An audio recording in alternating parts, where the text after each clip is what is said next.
And so one of the things that you completely just entertained me with was the story of your Romanian romance. I Yes. was like, oh my, I was just like head blowing out kind of thing.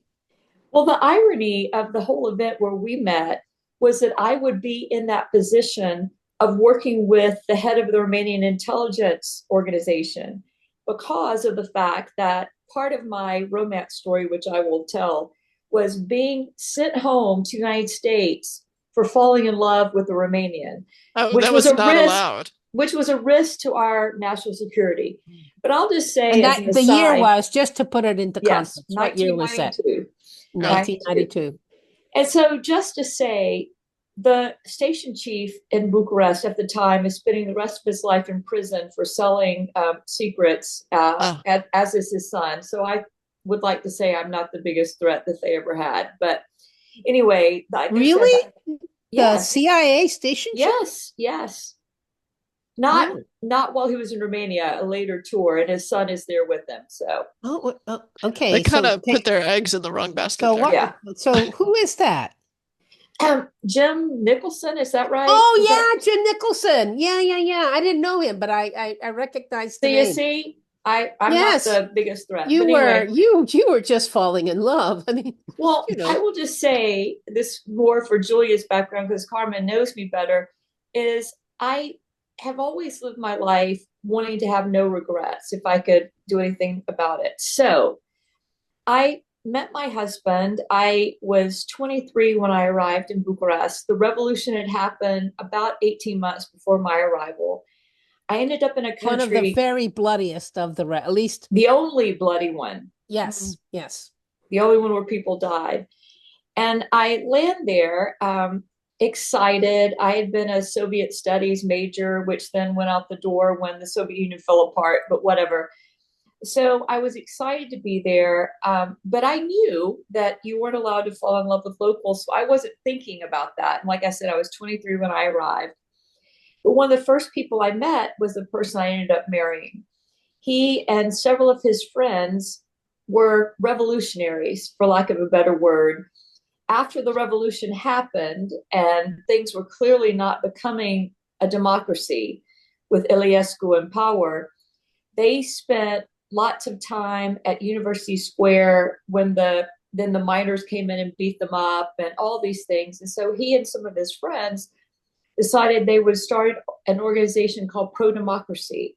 And it was not going to be partisan. They weren't going to support a particular politician or political party, but they wanted to bring civic education as they imagined it to be to the population.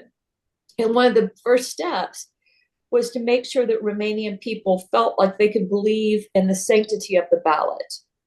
And so a few months after I met him was the first real election. It was local elections, mayoral and city council elections. And they had Romanians throughout the country where they would call into Bucharest to the office and say, well, I'm in such and such a place. We've just we've just watched them do the first counts. Here's what the numbers are. We've seen it. We feel confident in that. And that way, as the final results came in, they would know if something was happening. Hmm. And it was so exciting to be there in that with that group of young people, my age in our 20s, watching this happen. And and the organization that they formed, Pro Democracy, was funded after a while by NDI, the National Democratic Institute for International Affairs, which funding came from AID, which brings us back to today. But USAID, the famous. Yes, yes. Yes. USAID. And so we met at a time when things were just super exciting. And I think I would describe myself, I love people. I'm 100% extrovert. And I just find that I don't know that I've ever met anyone that I didn't learn something from. And I find people fascinating, especially people who come from completely different cultures than I do. And I would just so, interject yeah, here. She's sure. not just an extrovert; she's a Southern extrovert, No, I which can tell. Like I I'm I already like, think I think that's its own like category. I never heard anybody put those together, I Carmen, mean, but just think a Scandinavian extrovert mm, or a Southern extrovert. yeah. That's Do you like have gets comparing Scandinavian like an extroverts? no, that's like an introvert. That's what we call an Yeah, introvert. Scandinavian. Yeah, in the South, a Scandinavian extrovert would be an introvert. Yes. Well, you're from Texas, so I don't know this southern thing. Although I don't consider Texas the South, so we'll see. We can talk about that later. But anyway, so we met, and I just found him to be very interesting. We share a lot of the same taste in music, love movies, love the theater. And, he had been behind the Iron Curtain, but he knew more about music than I did and movies. So there's that.